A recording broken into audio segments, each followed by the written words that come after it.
Ye. Yaw samodia. Yaw ye de wo ko. Ma omo obonim wiem no hwehwe wiem ma wo ye. Ma omonim wiem no, omohwe wiem no ehwe wiem ma wo ye. Yaw ne de wo ko. Wan nyamra nim ni bi fotufuo bi mana ka de so wo ye. Na wo twemenu akai. Ya wan nya ho bibi. Wan pusu ho ye de wo ko yaw. Samodia, dem afefe. O papa din no, mo fie din Samodia no. Minim kura minim enipa be mienu a ye fro mu saa. Nti ma prayer se enka meka bia ma. Anya hwe no. Ani bo ekotrem. Enso so ase o pese o kwante ade. O de di ne pebi machi. Akwante ade yo yaw. O di nipa bi anu achi akwante ade. O munti menyewo.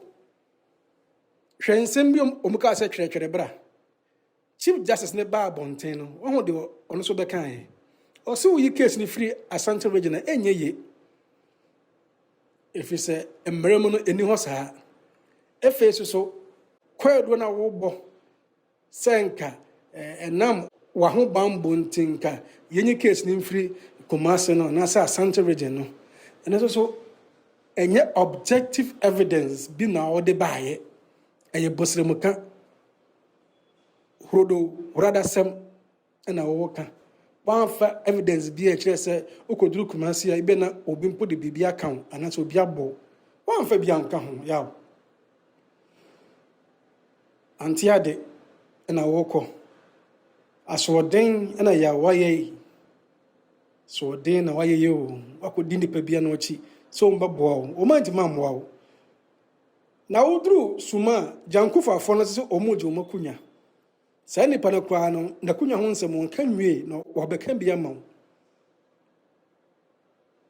boma de ase entrikisi bi koso ma wanfiefo ne do ma yedin kakra fi se ja yesi ibesi maize factory ma wo mu factory omoye bro hu bibi ase ntos hu bibi ntija wanfiefo ne so yedin kakra o matalanku wanchi sofi asefo no se akunye no yomudia me no ka se wanchi hu sem Supreme Court na se nipa be ber no o maka bia ma yaw ya na senya aswodena mebuso yaw samodia senya aswodena jamra sumwi festival no okope de wo o case wo court obese wo ba ho safo hene so yo hene da bia wa frantoma so yo hene court no enhwema yempa ho ntoma was my son from Tomati Jamara, me di Sumbi festival.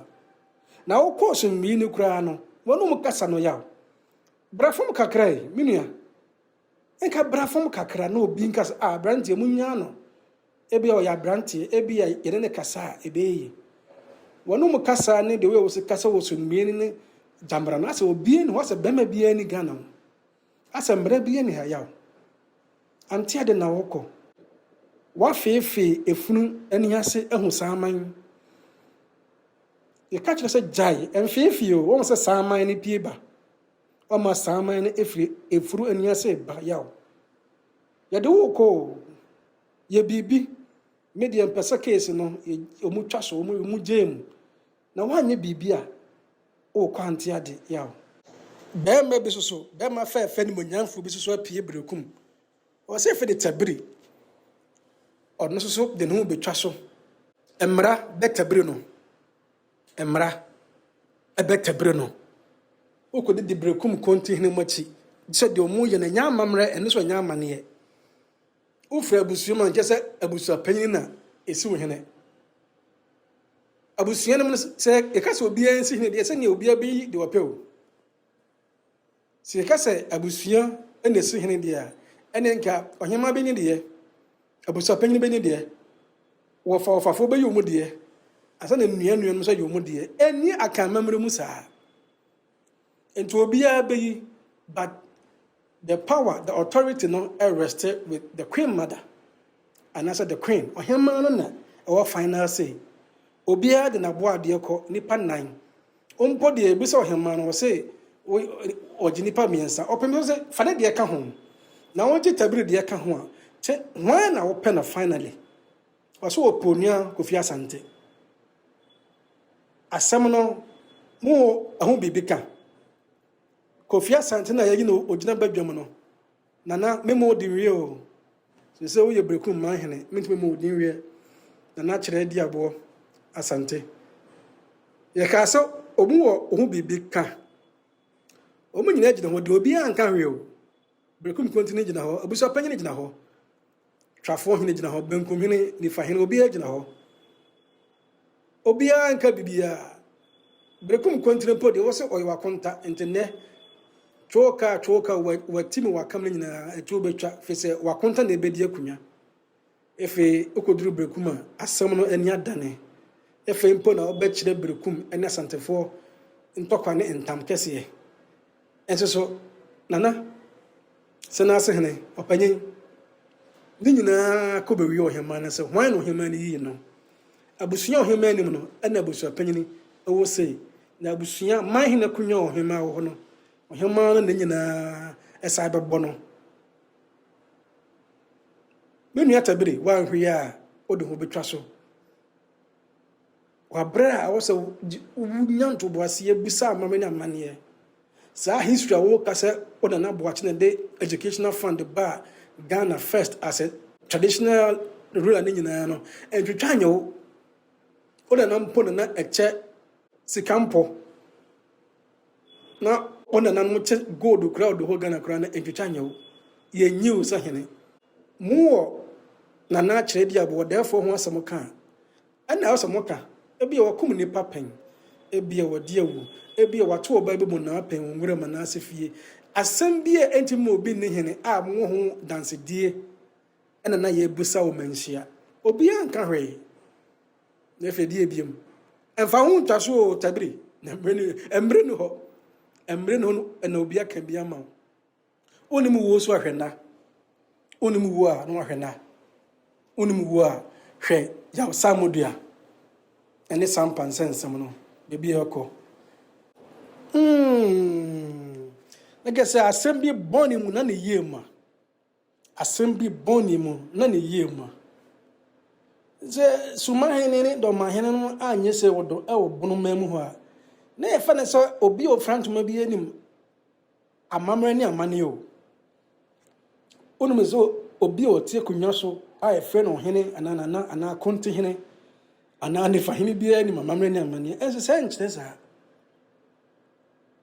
Se munya asema ti Berekum Kontihene munya asema enye menhia no mode ko omode ko asokore na asokore no ene hwan ene hen asokore hene no frɛ Asantehene se miwura ni overlord ene Asantehene na wo asema ono timi di no ne overlord entimi ni ya Berekum mpodie eye otumfuo poko ware asrafo ede kogu ho ekọ na fo no sana abakwasam ne kyerɛ yɛn nti wonya asama enya asokore nko na mudi man yi odi ne manhia yi te sɛ mun hu sɛ Berekum hene bi abɛhwa wo manhia efedi ma ho bi ti dira do ma hene ne suma hene yi fa ba bi na boa pa o ame hu sɛ mmɔfra ne bi ensua akan ene Asante amamre so na nkapi na sua akan amamre ene Asante amamre that day na Berekum Kontihene ene ekọ na busu apan ni ye press conference na nka wo magya to mu Berekum because do mo ye nya amamre etia amamre tiam etia amane so that's it but youth no pin na anim obi mpo betwere o me video ba ko asese na omufri asokore eba Berekum na ne pen ho obi anim se ne ne ba wosena ase nkro be nan bi wo ha aye titititi kro a atwa Berekum ho ahia na nipa wo ho ansa na ekọ na afọ na eba na o group ba bia ye wo mu authority over land and ye wo the ruling class and answer the traditional rulers abusuya omusi hene babusu wo ha mpanyinifo ba ka kire wo se me ba ha che ni hene me ba ha che eni hene okokro bi so ka na je so ona yo hene ho Berekum de ne de omum de akonya no mu aso na nsase no wo mu baby wa wo kwa asas no wo binom na ebi muso di ade. What I say? But where the traditional authority and land authority now rest on the chief and queen. Aya kraso busuafo no. Enti me ba ha che ne hene nkuro bi wo a no mu wodada. Obi agetum. Ane nkyerese mu na mu di akunya. Because Berekum de aya Asante kuro Asantefo na chechire ye. Omum pentokwa, omum pe anytime ti. Osese na ase hene we Berekum Kontihene. We ewa ha omaya me nifa hene. We edi hene wa ha omaya me benkum hene. We edi hene wa ha omaya manre. We edi hene wa ha omaya twafo. Ana Asante ene nkura atwa ho ahia nyina atena bom. Asumdwem. Efedi ebiem. Berekum Kontihene say Berekum hene bi etwa ne ti. Asantefo na sa Asantefo na akra omotwe mo hoko. Omotwe mo ho akopen bekwai kokofu mampon. Dabemo omotwe mo hoko. Enso Asante ya Asante. So mu history mo kana kra no. So ye fa emu aba se Asantefo ne Berekum fo intam kese bi na se ntokọ wo ha. Kokofu bekwai mampon dwaben ene na juso na omo akọ. Omakopen akọ. Enso ne Asante daso ya Asante. Scotland, Wales, England, omunkon da. And so still, UK. Going to the history of UK, those kingdoms fought. The so-called kingdoms now united, and before the unity, there was a war. Go to America, the eastern side and the west side, the east coast and the western coast and the middle belt, omunkonda. And so now say United States. Omunkonda, US for omunkonda. Ohene. Ti Berekum hene bi obeye say saas no mokofa wadumase de ba e no enka mo to history. Kamo to history say Asantefo de kun krada bi Asantefo ho donti na kran ohene owo wadumase say onkoto bronin da ennene wo chena onkoto. Omoye say omboku no anya Asantefo de kun wadumase hene bi. Mo twist history. You better prepare the first to call, No, must say, Yachamo Hinecodia and Munina, Monsalutu UK flag. Ya better Mohinicodia and Monsalutu or Hima flag. And also on salutu. Cause no ye army commander, a Masante, a word Massa Hene. I would be banned to my Hinamaniano, or a warrior. Army commander Masante, I don't know Cosalutu flag. And white in the coon, Abra from the coon. Anya Asante ne kum ewodumase hene Berekum Kontihene history okan ente saa enso meka mana kwayese omune Asante wa asem bibi de akire oye Berekum youth babu na ofri Berekum fiwani ohun se bibi wo ho hate speech wo tan na ekoso